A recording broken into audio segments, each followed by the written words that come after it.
Hi, everybody. I have a question for you. Do you tend to self-sabotage your own success and your own progress? And I really want to talk about today the real estate game, okay? And how everybody focuses on the mechanics, right? The, the hardware, if you will. They think they need CRMs or websites and they need to work on a nice car and they need to have a nice business card and they need to have all this shit, which I think is more like mechanics or hardware. It's like things that you need to do your business, what I call like business tools, but they rarely actually work on the software, the inside. Okay. And the crazy thing about this is that I think now, doing this for 12 years as a real estate agent, and before that, I was a mortgage broker. And before I became a real estate agent, while I was a broker, I was studying to be a realtor. And I wasn't studying just like, the books or whatever. I was actually studying like, what does it take to become a realtor? And, I used to always think it's all about lead generation and this and that and whatever. But trained hundreds of realtors now, and it's always the same exact thing. Is that people love to self-sabotage themselves, especially at the moment of they start to see some progress. And by the way, I'm not immune to it myself either. I've had the same problem. I've had crazy leaps and bounds of real estate success, and I've had tons of valleys. Okay. Now my valleys, I'll be honest with you, are somebody's best year, but to me, they're my valleys. It's like when I didn't do anything and I made multiple six figures or whatever. And so I want to be clear about that. It's like everybody's different.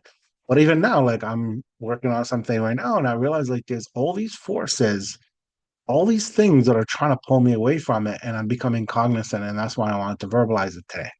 Okay. So, the real estate business, I'll break it down. It's really simple.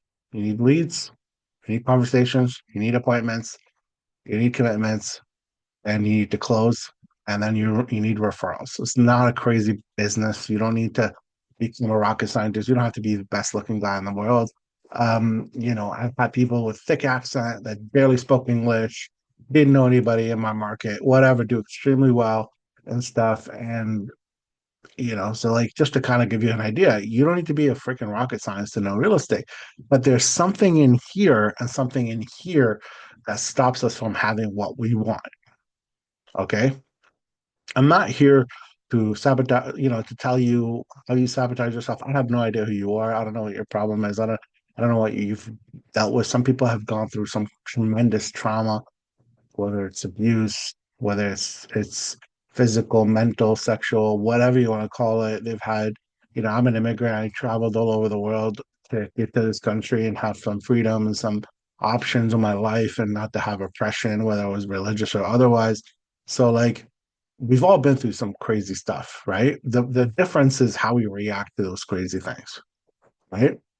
So I just want you to know, like, I'll give an example, right? And I'll leave it at that. But let's just say you're a person who looks at everybody who, let's say you're a woman or a man for that matter, and you've been through some stuff in your past, right? And every time somebody's nice to you, you're like, hold on a second, what do they want from me? Or you question when people are being nice or genuine to you. You're like, I don't know, why they not, well, they being nice, they must want something. Oh. And all of a sudden, let's say I do ask for a favor, and like, oh, see, I knew it, I knew it, I knew it.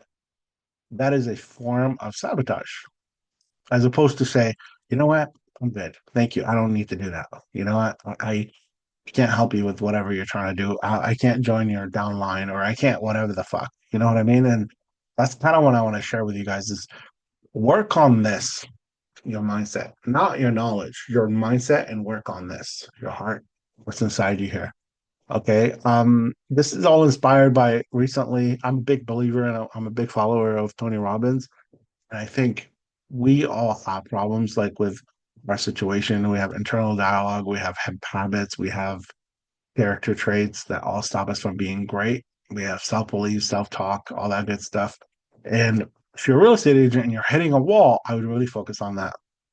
Okay. But while you do that, you should take action and you should listen to some stuff. Go follow Tony Robbins, go talk to him, go, get his stuff. It's all free on YouTube or whatever. There's lots of free stuff out there. If you have money, then go ahead, take his courses. I have a lot of his teachings and stuff like that. But so that's basically what I'm here for. If you are a person who has a history of self-sabotage, I will really want you to think about this stuff. Okay. And usually how this shows up is this. Okay, let's just say we're going to talk about money because that's the easiest thing to identify with. But let's just say you're used to making $50,000 a year. Okay. And let's say it's February and you've made 60, you made fucking 30. Like, hold on a second, can chill. Right? It's like, can chill. This is what I'm used to. I'm used to this space. I'm good, man. I'm good. You know what I mean? And that's how it shows up. It's the same thing when if you feel like you're not used to being loved or you're not supposed to be appreciated or whatever, and all of a sudden people love you and appreciate you. Then you start to, what do they want from you? Like, oh my God, I'm so, and then you start to treat them like shit. Because guess what? Your body, your thermostat says that you're supposed to get this much kind of love, this much kind of money, this much kind of acceptance, this much kind of whatever. And I can tell you myself, I've been through all that stuff. You know what I mean? But I've also seen other people do it. And let me explain. Okay, I've had people on my team, and again, this is not about me. I'm not trying to like bring anybody down, but people on my team that did like 30, 40 deals a year, before they joined me, they were doing like 12, 13. And then they left. Before they left, they were doing like 36, 40. And then now they've left and they're doing like 8 deals a year. And you gotta really think like, really, like really? Um, like it's not about me. It's not about anything. You were at a team where you made lots of money and you made everything was taken care of. You went on fucking tons of vacations, all this stuff. Like I get that. Like no problem. I understand that, right? Or there's other people that have done other things.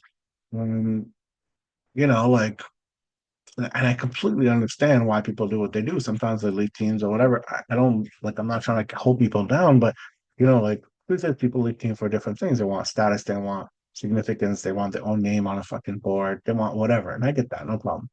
But I've also seen it where like people didn't want any of that stuff. They did 4 or 5 deals with us, 6 deals a year. Now they're doing two, three. Like there's no way they're making more money. They're making less, and they're doing more, and they're unprotected because we're not looking after their deals and stuff like that. And that's how I kind of look at it is so be careful when you're out there, work on your heart, work on your mindset, and really try to recognize the pattern. Are you self-sabotaging yourself? Like just look at that and see how that goes. Okay. If you're in the Vancouver area, please reach out. I would love to help you guys out. If not, good luck and have a great year, guys. Take care. Bye.